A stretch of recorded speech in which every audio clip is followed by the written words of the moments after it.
Hey, it's Aaron. Just wanted to go through a quick hack on debt consolidation.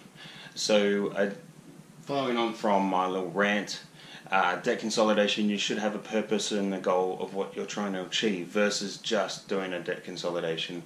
The reason why is that typically your car loan, personal loan has a lower term than a home loan. So personal loans anywhere between 5 and 7 years. Car loans, same thing, anywhere between 5 and 7 years. So it's a shorter period of time to repay that back, and then the loan is ended. With a home loan, on the other hand, it can range up to 30 years in term length.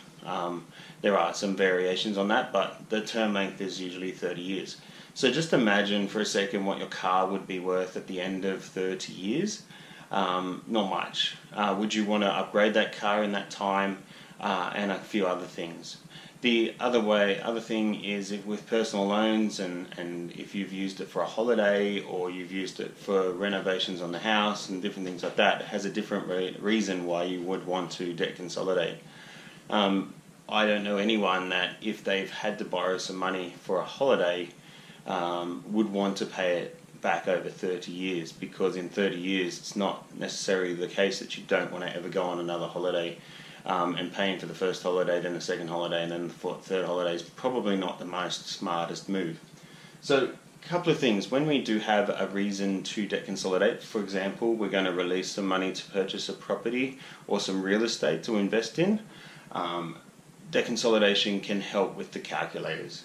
So if we have a mix of money coming into the household, self-employed income, employee, contractor commission, any type of income that comes in, we can use that money.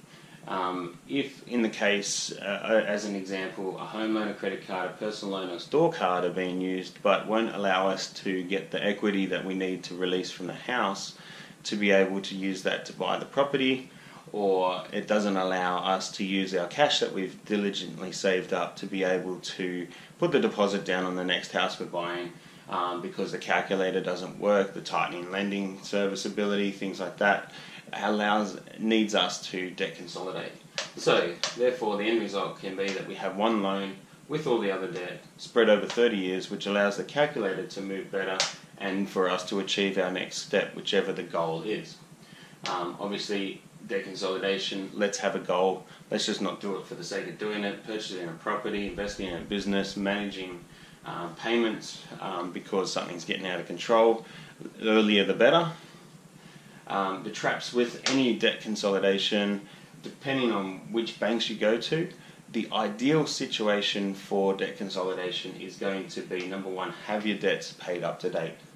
Now, it's reasonable to say that life happens, and if you've missed a credit card payment by day once, maybe in the last 3 months, that's not too much of an issue, but ideally we want it all paid up. So clean statements, no late fees, no overdue fees, and no what we call default interest. Not that there's a problem with your credit, but there's a default interest charge on the statement. Especially on a home loan, we pay say 4% for the home loan, maybe a bit less these days, and if you miss your repayment you probably are going to be paying 7%. So default interest does have a negative effect when we are trying to refinance or debt consolidate.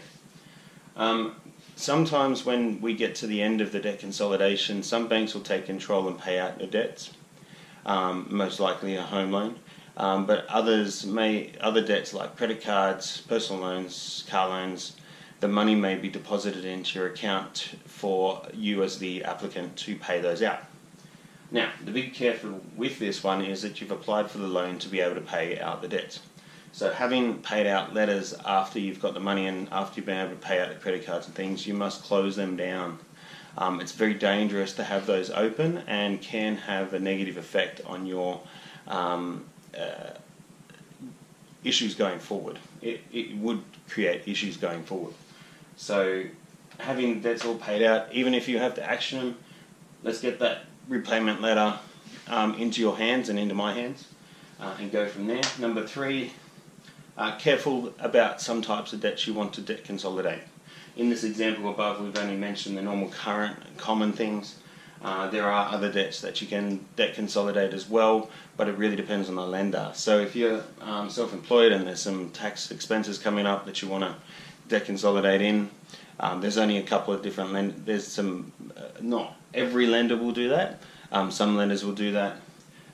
If you have unfortunately had some overdue or late payments on different debts, there are some lenders that will accommodate that as well. Unfortunately, they will accommodate it at a higher interest rate or other risk management things that they will put in place, like fees, charges, and interest rate. Other things to think about.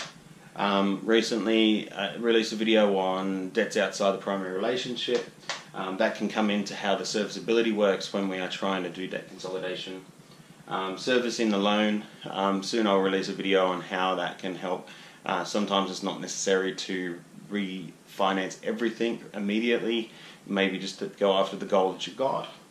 And then understanding not just the transaction we're going to go into, but this is why we should have a goal. It's not uncommon to find that you just want to debt consolidate for the now. I and my team like to look at what your plans are in the future and put some steps in place to be able to accommodate what is going to happen in your life and your lending life or your wealth creation life to go forward. And in any of this, it's always paramount to have some family protection in place as well with life insurance, income protection insurance, because you never know what's going to happen around the corner.